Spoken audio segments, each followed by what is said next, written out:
Graça e paz, irmãos. Queria trazer um assunto hoje aqui que mexe com todos nós, que causa um incômodo nas nossas vidas, que nós temos que aprender a lidar com eles diariamente, que são as limitações. Todos nós temos em algumas áreas limitações e precisamos aprender a conviver com elas.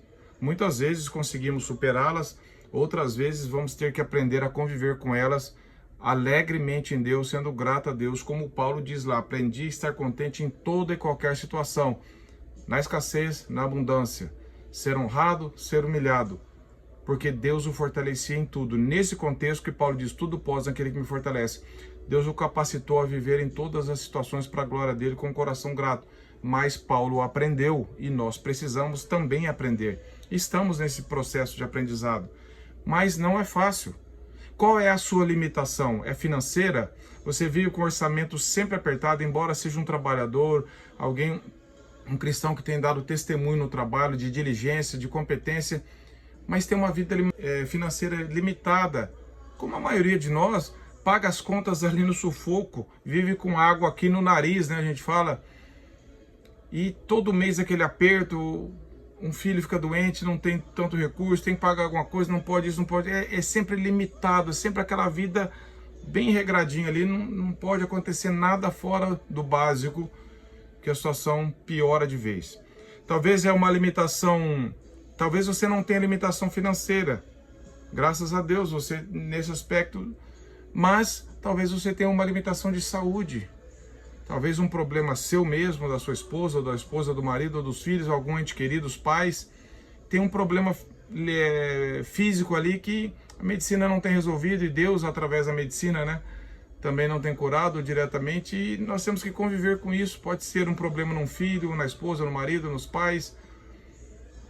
E embora tenhamos recursos para fazer, Deus de alguma forma está permitindo aquilo para nos ensinar alguma coisa. Vivemos com essa limitação, pode ser uma limitação alimentar, talvez fisicamente não tenhamos problemas, mas internamente, algum órgão nosso, se come alguma coisa com glúten, com leite, com açúcar, traz um transtorno terrível, me causa inflamação, eu digo nós, né, na nossa família, nossos entes, e a gente tem que conviver com isso, e não é fácil.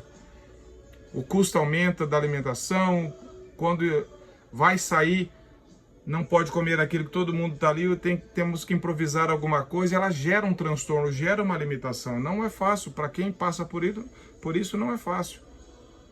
Pode ser uma limitação emocional, o problema que um de nós tenhamos com os nossos filhos, nossos entes, nossos parentes, alguma síndrome, alguma coisa que nos traz uma vulnerabilidade maior, um problema maior, e temos que lidar com isso, e temos que socorrer pessoas próximas de nós que trazem essa limitação para toda a família.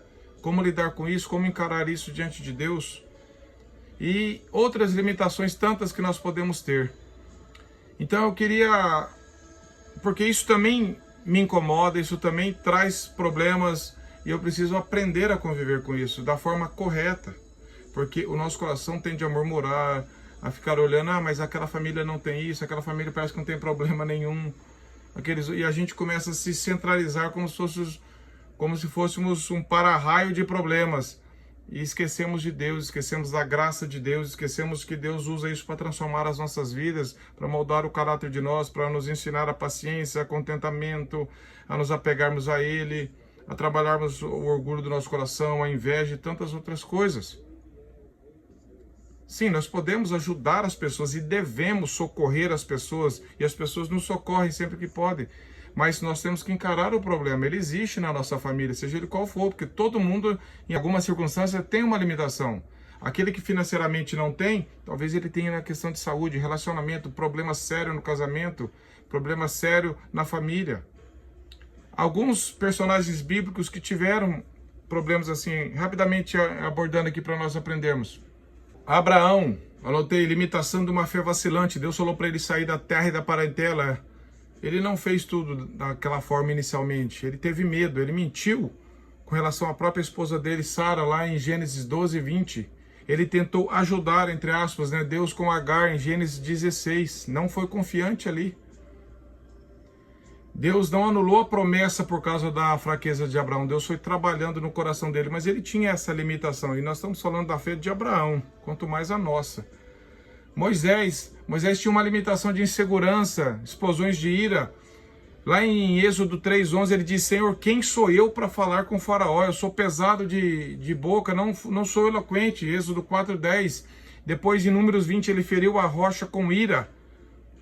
Mas Moisés, o tanto que ele foi usado por Deus, mas tinha limitações.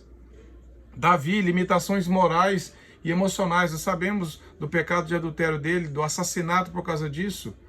Na instabilidade emocional, na criação de filhos, como Davi também era limitado. Salmos de profundas angústias de Davi, que nós até assustamos ao lermos.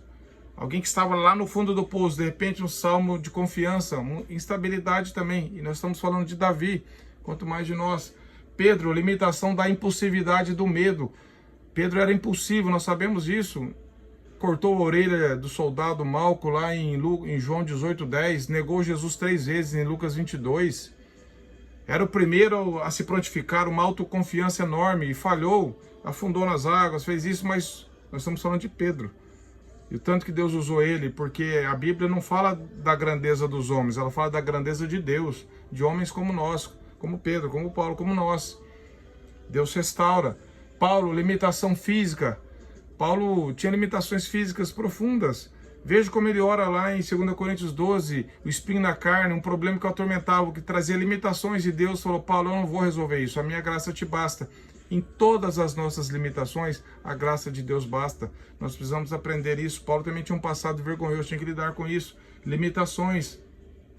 E assim, nós podemos ver em outros homens de Deus e mulheres de Deus ao longo da história. Estude a vida de Jonathan Edwards, de Spurgeon, de Lutero, de Calvino. Todos eles tinham limitações físicas, emocionais, na família, de doença, porque Deus quer nos fazer nos apegar a Ele, a ter um coração grato em todas e qualquer circunstância. Essa vida ideal que nós montamos na cabeça, como se nós fôssemos mais sábios que Deus. Ah, Senhor, eu não queria ter essa limitação, não queria ter. Ninguém quer ter, mas de alguma forma Deus permite, Ele quer nos ensinar a nos agarrarmos a Ele, a termos Ele como todo suficiente para nós, a tratar com os nossos corações. Qual é a sua limitação? Ela é física? Coisas que você podia fazer antes e agora fisicamente você já não pode fazer mais, ou na mesma intensidade, na mesma frequência. Limitação de saúde, de alimentar, problemas emocionais. Nós podemos recorrer à medicina confiando em Deus para restaurarmos. A cirurgia muitas vezes ajuda, um tratamento muitas vezes ajuda, mas muitas vezes não, porque Deus, até no tratamento, Deus nos ensina a confiar nele e a usar os meios, mas confiar nele. E muitas vezes o tratamento não vai resolver. Deus quer realmente que nós aprendamos a viver contentes com aquela limitação que Ele nos dá. O que nós precisamos confiar é num Deus soberano, providente, misericordioso, que não brinca conosco, que sabe o que está fazendo, e clamarmos na nossa angústia, na nossa impaciência, nos nossos medos, nas nossas faltas de compreensões que temos pelas limitações que carregamos. Fala: Senhor, trata comigo, trabalha o teu caráter em mim nessas circunstâncias, que eu não fique recalcitrando contra os aguilhões, que nem Paulo disse, que eu dando coice em ponta de ferro, toda vez reclamando, murmurando, mas aprendamos a confiar em Deus e a deixar Deus trabalhar mediante o Espírito Santo, a nos moldar o caráter dele e aceitarmos a situação quando vemos que esse é o propósito de Deus. Mas tenhamos um coração grato e sempre contente a Deus, aprendendo cada dia a estar contente em toda e qualquer situação, só pela graça, só pela ajuda do Espírito Santo. Que Deus faça isso na minha vida e na sua também, com as suas limitações e com as minhas. Deus te abençoe.